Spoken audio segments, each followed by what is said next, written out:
ഞങ്ങൾ ആ മരത്തിൻ്റെ താഴെങ്ങനെ ഇരിക്കുമ്പോൾ ഒരു ഉമ്മ ഉണ്ട്, ഒരു കുട്ടിയെയും കൊണ്ടുവരുന്നു. ബിഹി ജിന്ന, ആ കുട്ടിയുടെ ആ കുട്ടിക്ക് ഭ്രാന്തുണ്ട് എന്ന അർത്ഥമുണ്ട്. പക്ഷേ സത്യത്തിൽ അവിടെ ഉദ്ദേശിക്കുന്നത് ആ കുട്ടിക്ക് ഖദ് മസ്സഹുൽ ജിന്ന് ദേഹത്തേക്ക് കയറി, പിശാച്ച് ദേഹത്തേക്ക് കയറി ബുദ്ധിമുട്ടുള്ള ഒരു കുട്ടിയായിരുന്നു അത്. ആ കുട്ടിയെയും കൊണ്ടൊരു ഉമ്മ ഇങ്ങനെ ഓടി വരുന്നുണ്ട്. ഹബീബായ നബി തങ്ങളവിടെ എത്തി എന്ന് കണ്ടപ്പോൾ ആ കുട്ടിയെയും കൊണ്ടുവന്നു. ഇപ്പം ജിന്ന് ദേഹത്ത് കയറൂലേ? അത് ഡിബേറ്റൊന്നും ചെയ്യാൻ നിൽക്കേണ്ട കാര്യമില്ല, അതുള്ള സംഗതിയാണ്. ചിലതൊക്കെ ആൾക്കാർക്ക് സ്വന്തം അനുഭവം വരുമ്പോഴേ മനസ്സിലാവുള്ളൂ എന്ന് മാത്രം, അതുള്ളതാണ്.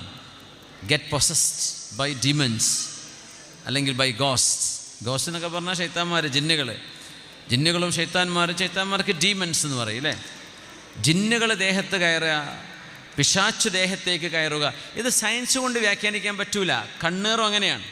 കണ്ണേറ് സയൻസ് കൊണ്ട് വ്യാഖ്യാനിക്കാൻ പറ്റില്ല. അൽ ഐനു ഹഖ്ഖുൻ, ഈവിൾ ഐ ഈസ് ട്രൂ. കണ്ണേറ് സത്യമാണ്. പുണ്യ നബി നിങ്ങൾ പറയാ സ്വല്ലല്ലാഹു അലൈഹി വസല്ലം.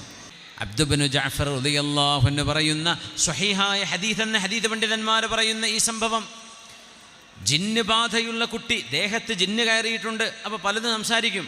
ജന്മത്തിൽ സംസാരിച്ചിട്ടില്ലാത്ത ഭാഷയിൽ കുട്ടി സംസാരിക്കും. തമിഴ് ജീവിതത്തിൽ പറഞ്ഞില്ലാത്ത ആൾ തമിഴൊക്കെ കൂളായി പറയും. ഇംഗ്ലീഷ് അറിയുന്ന ജിന്ന്, വിദ്യാഭ്യാസ ഡിഗ്രിയുള്ള ജിന്ന് കയറിയാൽ പറയും. നോർമലാണ്. സൈക്കോളജി പറയും ഡുവൽ പേഴ്സണാലിറ്റി എന്ന് പറഞ്ഞാൽ രണ്ടാളവിടെ ഉണ്ട്, ഒന്ന് ജിന്നു ഒന്ന് മനുഷ്യനാണ്. തന്നെ ഡുവൽ എന്ന് പറഞ്ഞാൽ അവർക്ക് അങ്ങനെ പറയാൻ കഴിയുള്ളൂ. ഇത് ഡുവൽ പേഴ്സണാലിറ്റി എന്ന് പറയും. അതുള്ളതാണ്. അതിനെപ്പറ്റി ഞാൻ പറഞ്ഞ സമയം കളയുന്നില്ല. അള്ളാഹുവിൻ്റെ ഹബീബ് ആ കുഞ്ഞിൻ്റെ മൂക്കിന് പിടിച്ചു. മിൻഹർ എന്ന് പറഞ്ഞാൽ ഈ മൂക്കിൻ്റെ ഭാഗം. മൂക്കിന് പിടിച്ചിട്ട് അള്ളാഹുവിൻ്റെ ഹബീബ് പറഞ്ഞു, ഉഖ്റുജ് ഇന്നി മുഹമ്മദുൻ റസൂലുള്ളാഹ്. ജിന്നെ പുറത്തുപോ, പിശാചേ പുറത്തുപോ, ഞാൻ മുഹമ്മദാണ്, റസൂലുള്ളാഹ്, അള്ളാഹിൻ്റെ റസൂലായ മുഹമ്മദ് നബിയാണ് ഞാൻ. ഇത് പറഞ്ഞിട്ട് കുഞ്ഞിൻ്റെ മൂക്കിനൊരു പിടുത്തം പിടിച്ചു നബി തങ്ങൾ സല്ലല്ലാഹു അലൈഹി വസല്ലം. ഉമ്മയോട് പറഞ്ഞു പോയിക്കോളി എന്ന് പറഞ്ഞു. അങ്ങനെ ഞങ്ങളും പോന്നു, ഉമ്മ കുട്ടിയേറ്റും പോയി.